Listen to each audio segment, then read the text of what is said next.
तो मूवी के स्टार्ट में ही हम एक बूढ़े कारपेंटर को देखते हैं जो काफी गरीब होता है लेकिन दिल का बहुत अच्छा होता है। वो अपने लिए कुछ करना चाहता है। वो हमेशा सोचता रहता था कि किस तरह अपने लिए बहुत ज्यादा पैसे कमाऊं और उनसे कुछ करूं। उसके पास एक आइडिया आता है कि वो अपना एक पपेट शो खोलेगा। वो गाँव के लोगों से ओपिनियन लेने लगता है और उनसे पूछने लगता है कि मैं पपेट शो कैसे खोल सकता हूँ। तो सब लोग उसे बताने लगते हैं कि इसके लिए तुम्हें अच्छे अच्छे पपेट चाहिए होंगे जो कि लकड़ी से बनाए जा सकते थे। नो डाउट वो एक कारपेंटर भी था लेकिन उसके पास इतने पैसे नहीं थे कि वो अच्छी लकड़ी का एक टुकड़ा भी खरीद सकता। वो अपने एक दोस्त के पास जाता है जो उसे लकड़ी का एक टुकड़ा देता है। ये लकड़ी बहुत अच्छी थी और अपने आप मूव भी कर रही थी। ये देख के बूढ़ा आदमी हैरान हो जाता है और साथ ही साथ वो खुश भी था और एक्साइटेड भी। बूढ़े कारपेंटर को बहुत अच्छे से कार्व करना आता था। वो इस लकड़ी को घर ले आता है। वो उस पर बहुत ज्यादा मेहनत करता है और उसे बहुत अच्छी तरह से कार्व करता है और प्यारा सा पपेट बना देता है। उस पपेट के फीचर बिल्कुल इंसानियों की तरह ऐसे लगता था जैसे सच में कोई बच्चा बैठा हो। बूढ़े कारपेंटर का इस दुनिया में कोई नहीं था। इवन उसके बच्चे भी नहीं थे। उस पपेट से अपने बच्चों की तरह बातें करने लगता है और उसे पिनोकियो का नाम देता है। वो उससे कहता है कि तुम पपेट नहीं मेरे बच्चे हो और मुझे डैड कहो। वो तो सिर्फ उससे ऐसे ही बातें कर रहा था लेकिन पिनोकियो असल में उसे डैड कह देता है और कारपेंटर बहुत ज्यादा खुश होता है क्योंकि कारपेंटर ने ये एक्सपेक्ट ही नहीं किया था। अब वो कारपेंटर पिनोकियो को पूरी तरह से तैयार करता है और उसे चलना सिखाता है। वो उसे रेड कलर के कपड़े और कैप पहनाता है लेकिन पिनोकियो भागते भागते इतना आगे निकल जाता है कि अपने फादर यानी कारपेंटर की बात ही नहीं सुनता। अब पिनोकियो घर वापस आ जाता है तो वहाँ एक ग्रीन कलर का क्रिएचर होता है। वो पिनोकियो को समझाता है कि ये बहुत गलत बात है कि तुम अपने फादर की बात नहीं मानते। उन्होंने तुम्हें कितने प्यार से बनाया है लेकिन तुम इसकी बात नहीं मान रहे हो। तो पिनोकियो से कहता है कि चुप करो, मैं थका हुआ हूँ। अब सर्दी की वजह से पिनोकियो आग के पास एक कुर्सी रख लेता है और वहीं बैठ जाता है। पिनोकियो की आंख लग जाती है लेकिन जब वो सोकर उठता है तो देखता है कि उसके लकड़ी के पाँव और टांगे जली हुई। पिनोकियो कारपेंटर के पास जाता है और उसे कहता है प्लीज मेरे पाँव दोबारा लगा दे, मुझे चलना है। तो पिनोकियो के फादर कहते हैं कि सिर्फ एक शर्त पर, अगर तुम मेरी एक बात मानो और कल से स्कूल जाओ मैं तुम्हारे लिए बुक्स भी लेकर आऊंगा। तो पिनोकियो उनसे प्रॉमिस कर लेता है। कारपेंटर पिनोकियो के पाँव दोबारा से ठीक कर देते हैं क्योंकि वो बहुत गरीब थे और बुक्स नहीं ले सकते थे तो वो अपने कपड़े बेच देते हैं क्योंकि अगले दिन से पिनोकियो को स्कूल भी तो जाना था। इसलिए कारपेंटर सारी तैयारियां कर लेते हैं। अब अगला दिन आ जाता है और पिनोकियो अपने फादर के साथ स्कूल जाने लगता है लेकिन उसे रास्ते में एक टेंट दिखाई देता है जिसके अंदर एक पपेट शो चल रहा था। पिनोकियो का भी दिल चाहता है कि वो ये पपेट शो देखे लेकिन कारपेंटर उसे कहते हैं कि देख लेना लेकिन अभी तुम्हें स्कूल जाना है। लेकिन कारपेंटर जैसे ही उसे स्कूल छोड़कर आते हैं वो वहाँ से बाहर आ जाता है। उसके पास जो अपनी बुक्स होती है उसे बेचकर वो पपेट शो का टिकट ले लेता है। और जैसे ही पपेट शो में जाता है तो देखता है कि वहाँ और भी काफी वुडन पपेट्स हैं जिन्हें देखकर वो बहुत खुश होता है क्योंकि उसने पहली बार मूव करते हुए पपेट्स देखे थे। उन्हें वो अपने जैसे लगते हैं तो उन्हें गले लगा लेता है। वो सब काफी खुश होते हैं लेकिन तभी वहाँ पर पपेट शो का ओनर आ जाता है और जब पिनोकियो को देखता है तो काफी हैरान होता है क्योंकि उसके साथ कोई स्ट्रिंग्स अटैच नहीं होती। वो पिनोकियो को अपने साथ ले जाता है। उधर जब स्कूल की छुट्टी का टाइम होता है तो कारपेंटर पिनोकियो को लेने स्कूल जाते हैं तो उन्हें पता चलता है कि पिनोकियो स्कूल ही नहीं आया। वो बेचारे काफी परेशान हो जाते हैं और पिनोकियो को ढूंढने लग जाते हैं। उन्हें कोई आदमी बताता है कि पिनोकियो तो पपेट शो देखने गया था। वो बेचारे बूढ़े आदमी भागकर जाते हैं लेकिन तब तक वो टेंट वहाँ से जा चुका था। अब सीन शिफ्ट होता है उसी पपेट शो के ओनर की तरफ जो कि सब पपेट्स को आग के पास लेकर बैठा हुआ था और पिनोकियो को जलाने लगता है लेकिन पिनोकियो उसे रिक्वेस्ट करता है उसे ना जलाएं।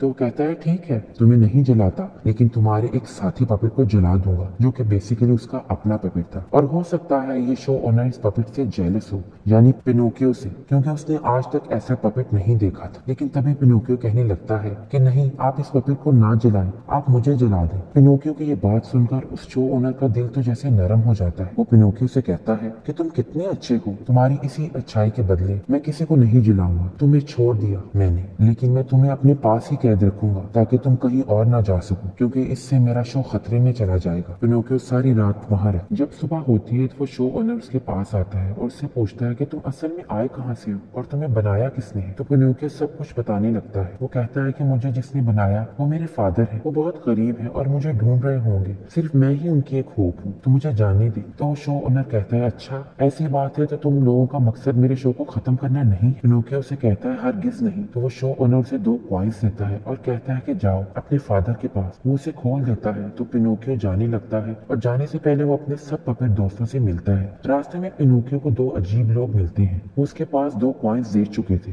और वो उससे ये कॉइन्स छीनना चाहते थे। वो पिनोकियो से कहते हैं कि तुम्हें पता है कि हमें मनी यानी कॉइन को डबल करना आता है। तो पिनोकियो बहुत इनोसेंट था। वो उनसे कहता है कि क्या वाकई आप मुझे दिखाएंगे कि मेरे पास 2 कॉइन है, क्या आप इन्हें डबल कर सकते हैं? वो पिनोकियो से कहते हैं हाँ क्यों नहीं छोटे बच्चे, आओ हमारे साथ। वो पिनोकियो को अपने साथ एक होटल में ले जाते हैं और वहाँ पेट भरकर खाना खाते हैं। बहुत बुरे आदमी थे वो बिल भी नहीं पे करते और पिनोकियो से कहते हैं कि आज की रात तुम यहाँ ही सो जाओ, हम सुबह होते ही निकलेंगे और तुम्हारे पैसे भी डबल कर दूंगा। पिनोकियो सो जाता है और जब सुबह वो जागता है तो वो दोनों आदमी उसके पैसे लेकर भाग चुके और इतना ज्यादा खाना भी खा चुके जिसका बिल पिनोकियो को देना पड़ता है। उसका एक गोल्डन कॉइन वो चोर ले गए। अब उसके पास एक गोल्डन कॉइन बचा था जिसे वो वेस्ट नहीं करना चाहता, तो वहाँ से निकल जाता है। रास्ते में उसे वो वही ग्रीन क्रिएचर मिलता है जो उसे कहता है कि आगे एक जंगल है और खतरा हो सकता है। तुम्हारे पास जो कॉइन है उसे तुम अपने फादर को दे दो और तुम भी अपने फादर के पास जाओ जो तुम्हारी याद में इतना रो रहे हैं और तुम्हें मिस भी कर रहे हैं, लेकिन तुम्हें जरा भी ख्याल नहीं। पिनोकियो से कहता है कि तुम हो कौन और मुझे मत सिखाओ। ये कह के वो दूसरी तरफ चल पड़ता है, लेकिन उधर ही वही चोर बैठे थे और उन्होंने व्हाइट कलर की बोरी पहन रखी होती है। उनकी भूख भी दोबारा जागने लगती है, तो वो पिनोकियो से दोबारा पैसे छीनने की कोशिश करते हैं, लेकिन पिनोकियो उनसे भागने लगता है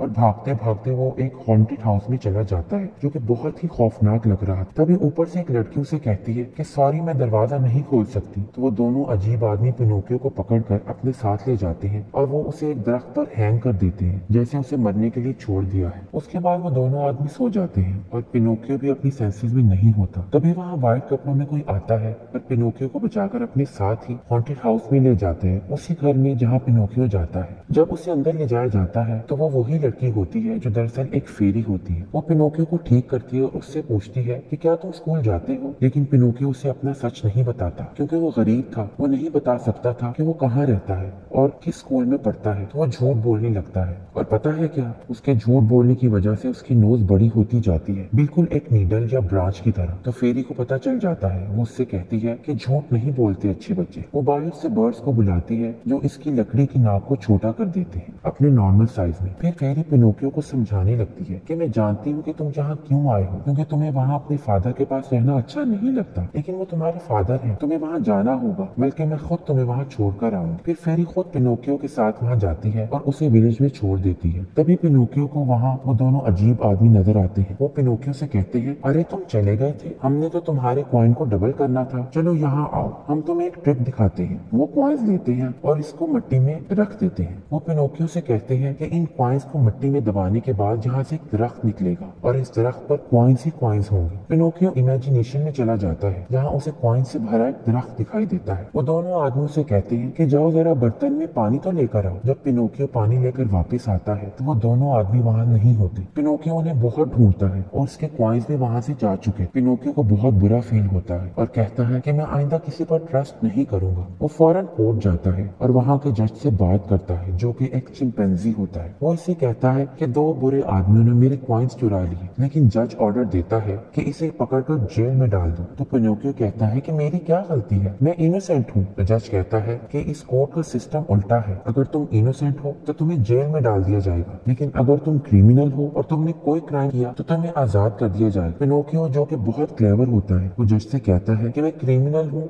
और मैंने बहुत से लोगों को हर्ट किया है। जज ऑर्डर देता है कि इसे छोड़ दो। तो पिनोकियो वहाँ से भाग जाता है। वो भागकर सीधा अपने घर जाता है क्योंकि उससे पता चल चुका था कि सिर्फ उसके फादर ही हैं जो उससे प्यार करते हैं और उनके साथ ही रहकर सेफ रहेगा। लेकिन जब वो अपने घर जाता है तो उसके फादर वहाँ उसे नहीं मिलते। वहाँ एक आदमी आकर उसे बताता है कि तुम्हारे फादर तो कब के यहाँ से जा चुके हैं, वो तुम्हें ढूंढने के लिए पता नहीं कहाँ कहाँ गए, अब वो समुंदर के उस पार जा चुके हैं। पिनोकियो समुंदर की तरफ जाता है और उसमें जंप लगा देता है कि शायद वो भी उस तरफ पहुंच जाएगा, लेकिन उसे स्विम नहीं किया जाता। वो पानी में बहता बहता पानी के दूसरी तरफ आ जाता है क्योंकि लकड़ी तो पानी में डूब ही नहीं सकती। लेकिन तभी हम किसी को देखते हैं जो उसे बचाकर ले जा रहा होता है। जब पिनोकियो को होश आता है तो उसके सामने वही फेरी थी जिसने उसे पहले भी बचाया था, जो कि हॉन्टेड हाउस में रहती थी। वो फेरी को देखकर काफी हैरान होता है क्योंकि फेरी अब काफी बड़ी हो चुकी थी। वो फेरी को कहता है क्या मैं भी बड़ा हो सकता हूँ? फेरी कहती है कि नहीं, सिर्फ इंसान बड़े हो सकते हैं और पपेट नहीं, बल्कि वो टाइम के साथ साथ खराब हो जाते हैं और डिस्ट्रॉय हो जाते हैं। तो फेरी उसे कहती है कि उदास नहीं हो, जिस दिन मैंने देख लिया तुम एक अच्छे बच्चे बन गए हो और स्टडी भी करने लगे तो मैं तुम्हें इंसान बना दूंगी, एक क्यूट सा बच्चा जो बड़ा भी होगा। पिनोकियो ये सुनकर बड़ा एक्साइटेड होता है और स्कूल भी जाने लगता है। वहाँ उसे बहुत अच्छा लग रहा होता है क्योंकि वो पहली बार स्कूल आया था। वहाँ पर उसका एक दोस्त भी बन जाता है। वो लड़का उसे शरारतों में लगा देता है। अब वो स्कूल बंक करने लग जाते हैं और इससे पिनोकियो से स्टडी भी नहीं हो पा रही होती। उस रात जब पिनोकियो घर आता है तो फेरी उसे अंदर नहीं आने देती। फेरी उसे कहती है कि तुमने अपना प्रॉमिस तोड़ा है। पिनोकियो फेरी से कहता है कि मुझे अंदर आने दे, मैं कल से जाऊंगा स्कूल। अब वो स्कूल जाने लगता है, लेकिन वो ये नोटिस करता है कि उसका दोस्त कई दिन से स्कूल नहीं आ रहा होता। खैर वो अच्छे से स्टडी करने लगता है। फिर उसे एक दिन उसका वही दोस्त दिखाई देता है। वो उससे पूछता है कि तुम इतने दिन से स्कूल क्यों नहीं आ रहे हो, क्या तुम्हें फेरी ने कुछ कहा है? तो वो कहता है नहीं, मैं अपनी फैमिली के साथ किसी दूसरे टाउन शिफ्ट हो रहा हूँ। वहाँ तो ना कोई स्कूल्स है और ना ही मुझे वहाँ कोई काम करना पड़ेगा, मैं तो मजे से वहाँ रहूंगा। तो पिनोकियो उसे कहता है अच्छा जब भी तुम जाने लगो तो मुझे जरूर बताना, मैं तुम्हें गुड बाय कहने आऊंगा। अब अगले दिन हम देखते हैं कि पिनोकियो का दोस्त वहाँ से जा रहा होता है। पिनोकियो उसे गुड बाय कहने आता है, लेकिन साथ ही वो ये सोचता है कि वहाँ जाकर तो ये खेलेगा और उसे स्कूल भी नहीं जाना पड़ेगा। तो ये सोचकर पिनोकियो भी उस टाउन की तरफ साथ ही चलने लग जाता है। और वो उस टाउन में पहुंच जाते हैं। वो दोनों बहुत मस्ती करते हैं और इतनी शरारतें करते हैं कि पिनोकियो ने पूरी लाइफ में भी ऐसा ना किया होगा। लेकिन एक दिन वो देखते हैं कि उनके कानों की जगह डोंकी ईयर्स हैं। ये देखकर वो बहुत डर जाते हैं और देखते ही देखते उनकी पूरी बॉडी डोंकी में बदल जाती है। फिर उन्हें पता चलता है कि उस टाउन का जो मालिक है वो बहुत बुरा आदमी है। वो बच्चों को लालच देकर यहाँ लाता है और फिर उनको डोंकी में बदल देता है। वो उनसे बहुत काम लेता है या उन्हें किसी सर्कस या शो में बेच देता है। इसी तरह वो पिनोकियो को भी एक सर्कस में बेच देता है। सर्कस का ओनर उससे काफी ज्यादा शोज करवाता है। वो शोज कर करके थक जाता है। अब एक दिन सर्कस के शो में फेरी भी आती है। वो जब पिनोकियो की ऐसी हालत देखती है तो उसकी आंखों में आंसू आ जाते हैं। साथ ही उसे दुख भी होता है कि पिनोकियो ने आज तक किसी की बात नहीं मानी, तो ऐसा तो होना ही था। अब हम इस सर्कस के ओनर को देखते हैं जो डोंकी यानी पिनोकियो को पानी में फेंकने आया था। वो उसकी स्किन यूज करके काफी पैसे कमाना चाहता था। वो उसे पानी में धक्का दे देता है, लेकिन पिनोकियो पानी के नीचे जाते जाते ही दोबारा पपेट बन जाता है। पानी में बबल्स बनने लगते हैं। पिनोकियो फौरन वहाँ से भाग जाता है, लेकिन पानी में एक मॉन्स्टर फिश उसे खा जाती है। वो फिश के पेट के अंदर चला जाता है। फिश के पेट में उसे एक छोटी फिश भी नजर आती है जो उसे कहती है कि तुम्हें जैसे ही मौका मिले तुम इसके पेट से निकल जाना, क्योंकि ये बहुत खतरनाक जगह है। लेकिन तभी उसे वहाँ उसके फादर यानी वो वही कारपेंटर मिल जाते हैं। पिनोकियो बहुत खुश होता है और उन गले से लगा लेता है, लेकिन अब वो कारपेंटर बहुत बूढ़े हो चुके थे। वो उससे कहते हैं कि मुझे स्विम करना नहीं आता, मैं यहाँ से कैसे निकलूंगा? पिनोकियो ने कहता है कि आप कारपेंटर हैं और आपको ये तक नहीं पता कि लकड़ी पानी पर स्विम कर सकती है। आप अपने बेटे पर ट्रस्ट कर सकते हैं, हम यहाँ से निकल जाएंगे। और जब रात को वो मॉन्स्टर फिश अपना मुंह खोलकर सो रही होती है तो ये उसके मुंह से बाहर आ जाती है और साथ ही छोटी फिश भी बाहर आ जाती है जो कि उन्हें रास्ता दिखाती है और ये लोग पानी के किनारे पहुंच ही जाते। लेकिन उसके फादर की तबीयत बहुत खराब हो रही है क्योंकि वो एजेड भी तो हो चुके थे। पिनोकियो अपने फादर को एक पुरानी सी जगह पर ले जाता है और वो उन्हें वहाँ रेस्ट करने को कहता है। फिर वो एक फार्मर से मिलने जाता है जहाँ वो बहुत सारा काम करता है। तो फार्मर उसे दूध देता है। वो दूध पिनोकियो लाकर अपने फादर को देता है। उसके फादर बहुत खुश होते हैं कि मेरे बेटे ने मेरे लिए पहली बार कुछ किया। अब पिनोकियो परमानेंटली उस फार्मर के पास जॉब पर लग गया और वो रोज ही कुछ ना कुछ अपने फादर को दिया करता था। उसके फादर उससे काफी खुश थे। एक दिन पिनोकियो कहीं जा रहा होता है तो वहीं वो चोर और अजीब आदमी उसे मिलते हैं। वो फिर से उसे लूटने की कोशिश करते हैं, लेकिन अब की बार पिनोकियो काफी वाइज और मैच्योर हो चुका था। पिनोकियो ने कहता है कि आप मुझे लूटने की कोशिश मत करना, अब मैं तुम्हारी बातों में नहीं आने वाला। ये कहकर वो वहाँ से चला जाता है। वो दोनों आदमी पिनोकियो का इतना ज्यादा कॉन्फिडेंस देखकर कुछ बोल ही नहीं पाते। उनका तो मुंह ही खुला रह जाता है। पिनोकियो और उसके फादर एक पुराने से घर में रहने लगते थे। अब पिनोकियो रोज जॉब पर जाने लगा था। वो बहुत काम करता था और अब उसमें काफी मैनर्स आ चुके थे। अब वो अपने फादर की हर बात माना करता था। ये सब फेरी भी देख रही होती है और अब उसे पता चलता है एक अच्छा बच्चा बनता जा रहा है। तो वो पिनोकियो को एक रियल ह्यूमन में बदल देती है जैसा कि उन्होंने प्रॉमिस किया था। पिनोकियो एक प्यारा बच्चा बन चुका था। वो बहुत खुश होता है और भागकर अपने फादर के पास जाता है और कहता है पापा देखिए मैं इंसान बन गया, आप मुझे अपना असली बेटा कह सकते हैं। ये कहकर दोनों गले लग जाते हैं। पिनोकियो के पापा उसे कहते हैं कि मेरा ओबीडियंट प्यारा बच्चा, मैं तुमसे बहुत खुश हूँ। और यहाँ ये मूवी हैप्पीली एंड हो जाती है। अब उनके हालात अच्छे होने वाले थे, उन्हें एक बेटा मिल गया था। ये मूवी हमें काफी सारे लेसन देती है कि अगर हम हार्ड वर्क करते रहे, ओबीडियंट रहे और अपने काम से कभी पीछे ना हटे तो सब कुछ ठीक हो जाता है, जैसा कि इस मूवी में हुआ। आई होप आपको ये एक्सप्लेनेशंस अच्छी लगी होंगी। Thank you for watching.